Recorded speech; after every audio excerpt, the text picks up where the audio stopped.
Hey there, folks. Welcome to Spectrum Pulse. We talk about music, movies, art, and culture. And I thought this week was going to be a bit of a catch-up, whereas it actually turned into albums where I had way too much to say. It's likely going to go long this week, folks, so let's get on the pulse. So we've got 9 albums on the docket, so let's first talk about from Sevdaliza, Shabrang. Baby, no one understands me.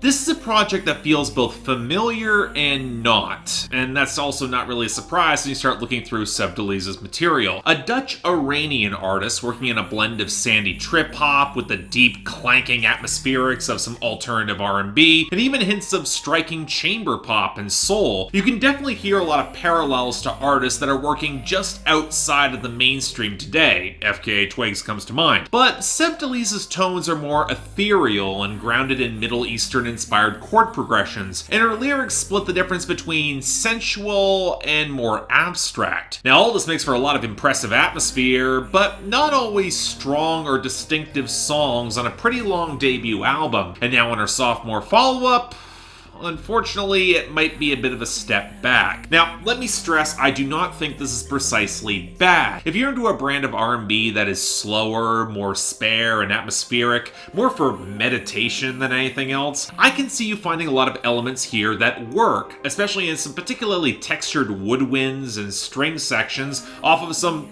really nice piano work. And I will say, if you're in that mindset, the length will not bother you. The problem is that this album isn't all in that lane, and interspersed throughout the track list are some pretty obvious plays for a more mainstream R&B audience. So of course we're going to get the down-tuned, murky guitars, the gooey synth lines, and Sevdaliza's voice smothered in future-esque auto-tune or vocoders. And I'll say this, the drums are all over the damn place, sometimes going for a little bit more of a modern trap progression, and other times going back to a late 90s brand of trip-hop that at some points can feel weirdly dated, especially when they throw on a sizzling electric guitar solo on Rhode and it matches with nothing. And sometimes we're not even gonna get drums at all, which for a long and scattered album only makes it feel that much heavier and drearier, especially considering while Sevdaliza can be a classically interesting singer, this album doesn't seem to care much about hooks or much in the way of an interesting or dynamic melody. Now, this would be where I would say the content would really step up and fill in the gaps. Maybe this brand of meditative R&B might resonate more with her audience in her home country, especially given that the title is a reference to an 11th century Persian epic poem. But I gotta be honest here, it does feel a little thin, with a greater theme circling around finding self-definition and discovery outside of being defined by others, be it their toxic, enveloping love or otherwise. Which, yes, does have some parallels to that epic poem, and of course the tragedy and escape comes with exile or loneliness, but there is some peace that comes through as well, which I guess forms something of an arc, but I gotta say it feels like a stretch that just does not have enough meat to sustain a pretty listless project that is clocking over an hour. Look, I'll say it, I get the feeling it's just not for me, and I also suspect some of it might be a cultural connection that I do not have. But even with that being said, it did leave me feeling pretty cold and underwhelmed overall, so extremely light 6 out of 10. Not for me. Next up, from the Japanese house, Chewing Cotton Wool. Something has to change. Something has to change. So I missed covering the Japanese house last year on their debut, and that was one of the more glaring gaps in my coverage, so when this EP of theirs showed up on my schedule, I figured I would bounce back and check out that debut album, and it was fine. I didn't dislike it by any means, but it gave me kind of similar vibes to that Kelly Lee Owens project from last week, where it felt like I was getting a lot of the straightforward basics without much in the way of distinctive elaboration to help stand out. Just swapping out tech house for beach intros, and some 1975 flourishes in the heavily synthesized vocals. Again, it's generally blissed out, I get the appeal, but not a lot that really grabbed me on the first listen or two. But maybe this 4-song EP would be better, plus a guest appearance from Justin Vernon at Bon Iver. Well, sort of. It's got much of the same fizzy, clicking pop with faded guitars that you would expect from this group, with muted and auto-tuned vocals that can sound pretty but not leave a ton of impact. Definitely a splash of the 80s influences in some of the synth choices, which will clash awkwardly with how blown out the mix will sound on Dionne. And you know what? I don't think Justin Vernon is used all that well with his contorted vocals on the hook here. That being said, if you dig into the content a bit, you can tell this is a transitory project. The frontwoman struggling to leave one bad relationship, trying not to fall too hard in a new one, and then clear away some of the old ghost, especially when you just have that feeling that all this is gonna happen again, that it's cyclical. That being said, the 4 songs we did get weren't all winners. A short transition snapshot and one I'm lukewarm on, again, at best. So, 6 out of 10. If you're a fan, if you're curious, give it a chance. Next up, from Lil Revive, Grim Peaks 2. This life's where I'm always climbing, lost in my head, and I see my prayers. Sometimes I'm not scared to say goodbye. Okay, this is like the 3rd or 4th time I've talked about Josh A in some capacity. I reviewed a few songs of his on IG, at Spectrum Pulse Beat the Rush, but this project under the name Lil Revive, which he describes as a side venture, almost the first tape were just Josh A rejects. And I have no idea why Josh A is convinced that he's got nearly enough personality or tightness as a wordsmith to pull off a side venture, especially as he's still an incredibly underwhelming presence on generic trap instrumentals that's trying to be marginally spooky. I mean, you put this opposite a Clipping album, especially in some of the experimentations that they had with horrorcore last year, and it gets blown out of the water. So alright, while we wait until Clipping's next project in a month or two to finish the job, here's Josh A, I mean Lil Revive, with the second Grim Peaks project that barely only clocks over 15 minutes, and it took me even less time to get sick of it. Even if we throw the thinnest of pretensions towards horrorcore out the window, which you probably should do, this is the definition of bland trend chasing. Sterile trap beats that cannot sell any sort of atmosphere or intensity, flows and delivery that are bargain barrel within emo rap right now, and both delivery and content that cannot stand out. It really feels like it's cribbing wholesale from what Lil Peep used to do, but taking less chances across the board and with worse hooks. And it makes some sort of morose content feel like undercooked whinging. Hell, he's proven as Josh A, he can bring a little bit more detail into his angst and storytelling, but here we're stuck with a lot of vague platitudes. And without any hooks or any sort of dynamic flair, it's just derivative as all hell, not helped by the few passes he makes at his haters coming with beating them on streams, or the utterly tired, I made all this money and I want you to know it, but I'm still sad and stuff, and so feel sorry for me. Look, it's just petulant, and without flair it feels really whiny, and when it comes to the suicidal elements, it feels incredibly forced, and kind of a little insensitive. I mean, emo rap has already moved on from this sound and approach. It might have been interesting 4 or 5 years ago, but it's not now. Strong 3 out of 10, skip it. Next up, the self-titled album from Billy Nomates. Purgatory, for me, purgatory, for me. If I could only quit my job or join the hippie elite. So this is another pull from indie band Camp Obscurity, but an artist who has gotten a bit of attention in recent weeks. And now that her lyrics are finally available online, I can talk about her. Billy Nomates is an Irish singer-songwriter in a peculiar subset of indie rock, where there's absolutely more of a punk impulse, but blended in with some sharper, more abrasive synths, some surprisingly heavy bass lines, and specifically in the drum machine percussion to match her rather acerbic lyrics. And it's honestly kind of tough to find an immediate comparison for her sound on this debut, as I heard a bit of a smattering of Warriors or Laura Imbruglia, maybe a bit of Sleaford Mods in there too, but the timbre here is much more in your face, probably helped along with production from Portishead's Jeff Burrow, and I will say it's frustrating because for as rhythm-centric as the instrumentation can be here, there's a weird stiffness to it. And combined with the rather clipped and blunt nature of Billy Nomates' delivery that gives the album an odd, standoffish no-wave vibe. And the mechanical nature of the percussion starts to get a bit distracting if you got an ear for it. And doesn't quite mesh with all the content,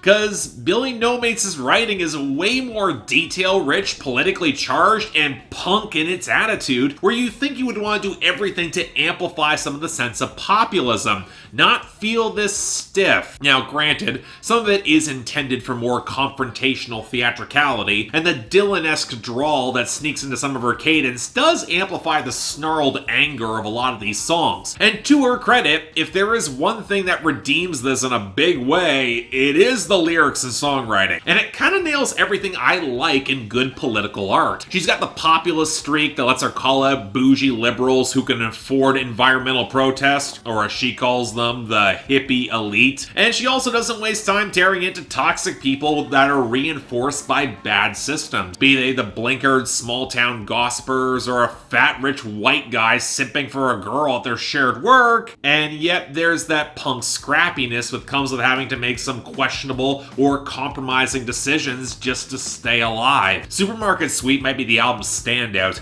telling the story of an old blue-collar guy who collapses working in a supermarket freezer, where Jason Williamson, he'll actually play that embittered old man who could not get out of the dead-end job in their dead-end town. But what's a lot more cutting here is how that capitalist system just works around him rather than fixing anything or helping to really care for him. And Calling Sick might be even nastier, facing the horrible scene of confronting the office colleague you hate with the fact that you can't come in because you're sick, even if your job might need you. And there's enough raw detail in this that all that current, it feels all the more relatable. So yeah, it's precise and powerful too, but that power is also tempered by something close to hope. It's not quite there because our protagonist doesn't really see how she's gonna break out of capitalism, but the album opens up with more of a note of hope for the kid who has all the promise in the generation going forward, and by the end, she is craving her own escape.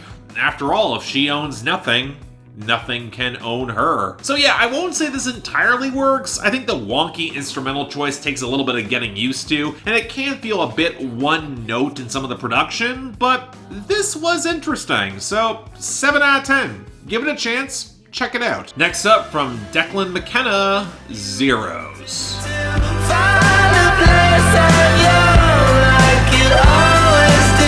Okay, first off, for those curious because it's my channel, he's of no relationship to Lori McKenna. We can only be that lucky. No, Declan McKenna is an act I've circled but never really talked about directly. Most because there's kind of a limit to how much it can really be said in the obvious blending of retro classic rock tones with smoother, pop-friendly indie, especially when the writing and delivery isn't all that stellar. And for me, look, especially out of the UK or on specific streaming playlists that SU Pitchfork favorites, acts like Declan McKenna have run up a lot of success, especially with as much David Bowie worship as there is here. But my issues with this 2017 debut were mostly tied to the sound and never feeling cohesive in the blur of textures, the weak grooves, and the really underwhelming hooks. But hey, on his follow-up he grabbed Jay Joyce for production, and for those of you who remember the good Cage the Elephant albums, you probably know he can do this brand of rock considerably better, so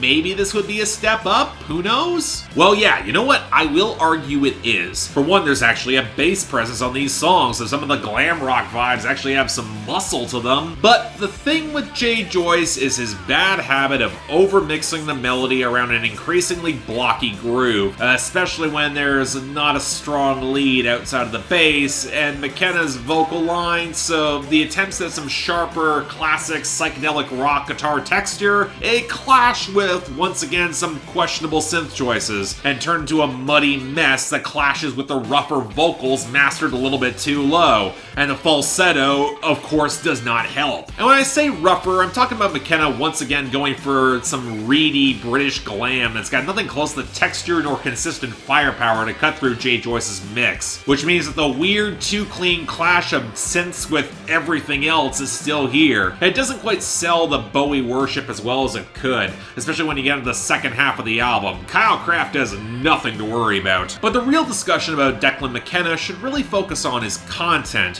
where in recent years he's developed a reputation for writing political material that, if I'm being blunt, feels kind of overstated, especially in comparison with the really charged material I've heard across genres that I've heard this year, even out of the UK, or hell, even in this video with Billy Nomates. Yeah, Brazil was a potent song of its time, and given how much football dominates UK culture, it was bold for an artist that was just getting started, I'll give him that. But not only does this project repeat the same alienated young man bucks the system, finds wonder as an outcast, some broad potshots taking a conservative British suburban culture, which still feels ossified in the shadows of certain politicians, and that's gone on for decades, so let's just escape the apocalypse. Yeah, that's a theme that's been endemic in classic rock since its inception, but I also feel like we get the setups and we get the callbacks to that tradition and sound, but not a lot of decisive cutting follow-through, especially as this album is trying to build a little bit more of an overarching concept that could well just be an extended metaphor for him fighting a lot of his own demons, which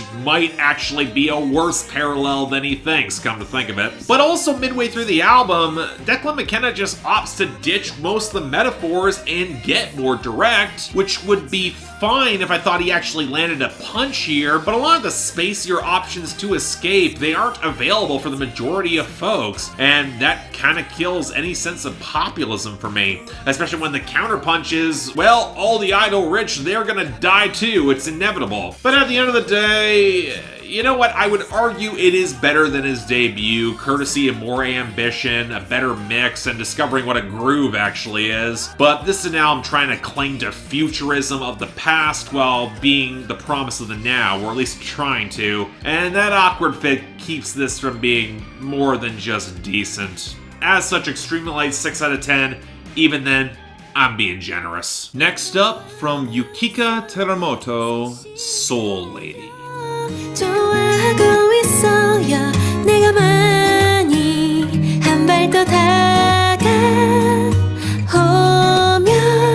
I'll admit I'm a little bit surprised I haven't received more K-pop album requests in 2020 than I have beyond the obvious, but here's one from an artist I did not expect. For those of you who don't know, Yukika Teramoto was first known for her acting in Japan, both voice acting and on screen, but she got interested in idol culture in South Korea and began putting out singles within the city pop subgenre, basically a subcategory of J-pop and K-pop that pull on Western influences like 70s R&B and soft rock, and has seen a mild revival in the 2010s thanks to future funk and vaporwave. Now, I wasn't really sure how much of those 2019 influences on her singles would translate to this debut album, and it turns out quite a lot, because that city pop side is all over this project with the glittery backing arrangements, the surprisingly developed bass lines, and the obvious parallels to the flashy, overmixed, or even new jack swing side of late 80s, early 90s soft rock, pop R&B. In fact, I would argue this doesn't have much in the way of any sort of mainstream K-pop sounds, which to the surprise of nobody, I don't mind, as those K-pop tones can be very hit and miss for me, which is why I also didn't groove all that much with trap-leaning cuts like Pita Pet,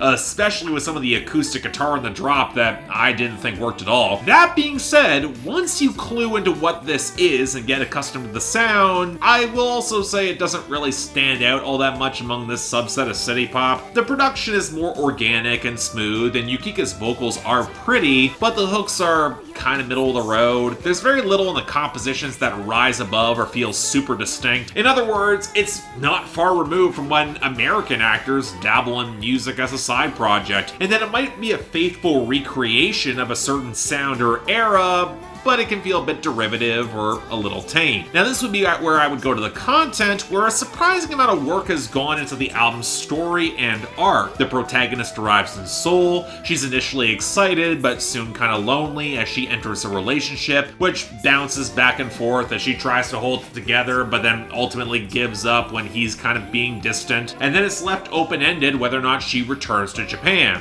or whether or not she was falling in love with the city itself to make things a little bit more abstract. Although there's two problems here. One, Pita Pet feels even more out of place in the context of the album, as it was apparently written from her dog's perspective to her, and even if it's a metaphor, it's one that kind of feels redundant in the concept of the album. And two, a lot of her vocals seem a bit more world-weary than the naivete that she shows in the writing, which doesn't quite amplify the tragedy the way it could. But you know what, at the end of the day, it's solid. This brand of city pop is charming and generally likable, and I will say there's more ambition than I expected here, but I am looking for that next step up for more of the good songs to be legit great, so light 7 out of 10. If you're curious about this, give it a listen. Not bad at all. Next up from Sprain is Lost Through Collision.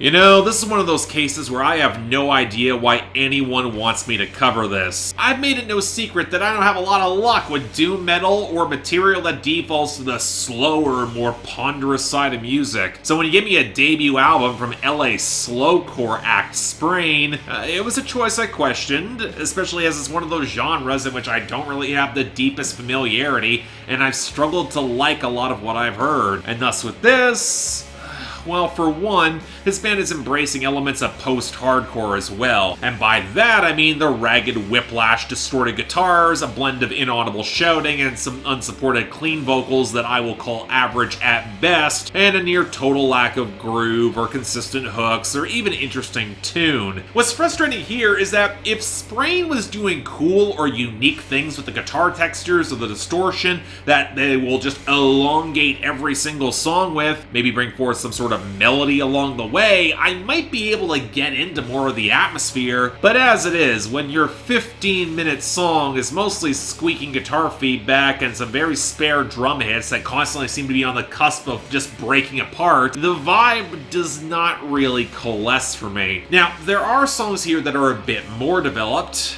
in that they hammer a lot of the same ugly chords or progressions on repeat, or get some weirdly underweight tones on the bog-standard anti-religion worship house, but at least on a cut like My Way Out, there's a bit more spare moodiness to work with. Probably the best song here. Unfortunately, this is where we have to go to the content, and once you get past the oddly misanthropic slant, which seems to be from an exhausted doctor's perspective on their patients, you know, I can see why that'd be relevant in 2020. The entire album will then plummet into rampant depressive nihilism, and it becomes a real wallow very fast. In other words, a sour listening experience becomes even more so.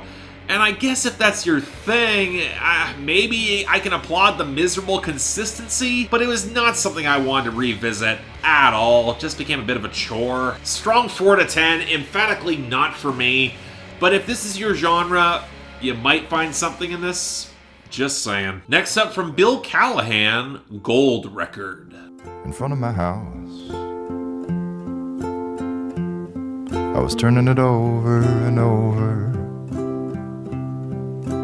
when an older man came running out.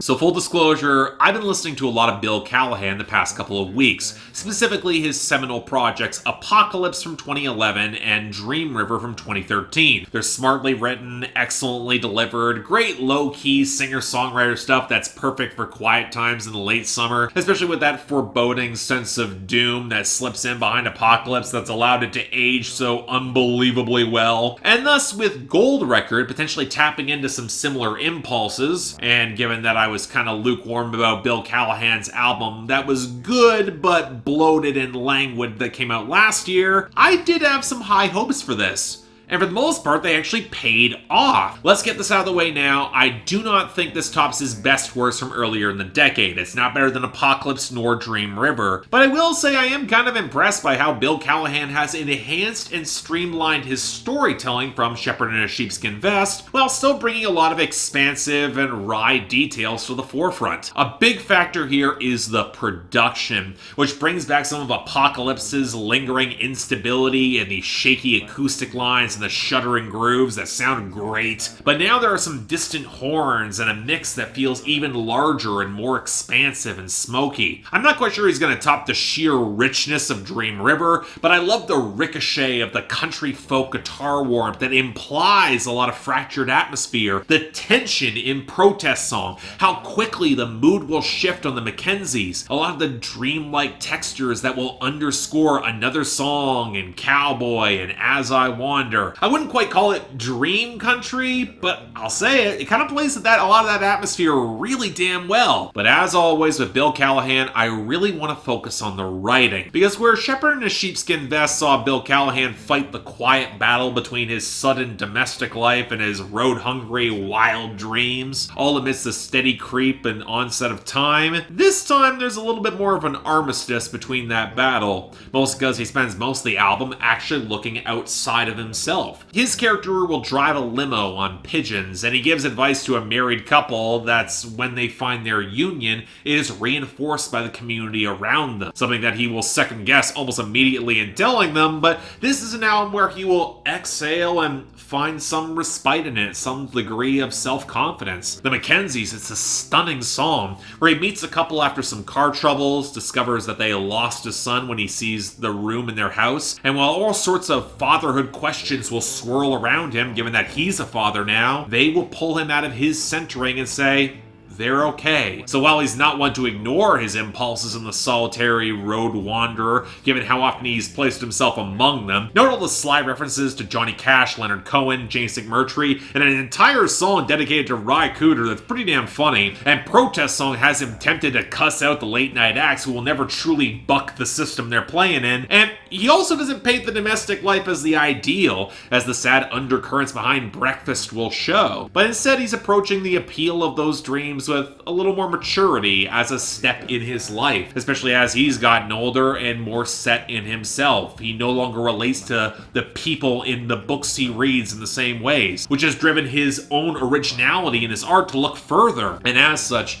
there are two incredibly telling moments on the album. The first in the reinvention of the old Smog song, Let's Move to the Country, where he would trail off before mentioning marriage or a family on the original, where now he can accept it and include those words. The second's on As I Wander, which tries to wind every story here into one place. A man of many multitudes, referencing magicians and train conductors, framing himself as a link between death and dreams and his ability to inspire whatever step of a journey we might take, or hell, just get us all home. Alright, look, I've been a big Bill Callahan fan for a while now, and while this does not hit the heights of Apocalypse, or the self-contained layers of beauty of Dream River, still goddamn great. 8 out of 10, if you're in the mood for a smart and layered singer-songwriter project, yeah, you'll want to hear this. Check it out. And finally, from Big Sean, Detroit 2. My shit at TSA. I know we met today, but I'ma need that shit today. Might go extra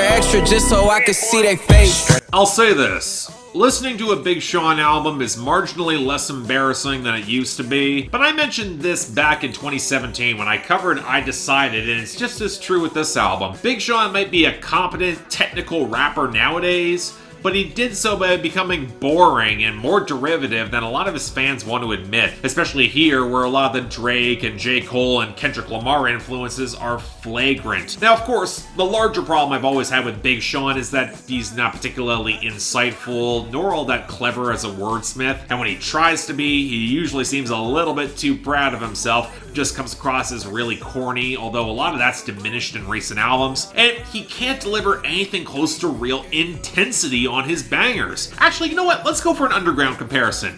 Doomtree rapper Sims, they've got a lot of similarities in their cadence and flow and even vocal timbre with Big Sean, especially on some more bombastic bangers. But on Sims's solo work, he's got a swagger and verve that Big Sean just cannot match, which makes a lot of his bragging feel half-hearted and unconvincing, and the corny lines will stand out all the more in contrast. And that's the last thing you want on a bloated album that's sloppy sequencing will clock over 20 songs, where the guest stars will wind up grabbing more of the spotlight and the filler is glaring. This was a project that was built for stream trolling, and my god, it becomes tedious pretty fast, especially as a lot of the production has the same sort of desaturated monochromatic hollowness that's been an issue on Big Sean's last couple of albums. And you know what, that's kind of strange, because Big Sean has low-key had a fondness for some beats with a bit more soul and texture leaning towards R&B. He's got that Kanye side that comes through here, and made all the more obvious when you get some legit great features from Anderson .Paak and Jhené Aiko. So obviously what you want are the swampy trap progressions that might be better produced than most, but don't exactly have a lot in the way of flair or serious punch for me. Now all that being said, I'm also not going to deny that a more mature Big Sean is a better Big Sean, and there are highlights when he gets a little bit more introspective, vulnerable, and aspirational, and trying to settle some old smoke and misunderstandings, and also trying to find some sort of inner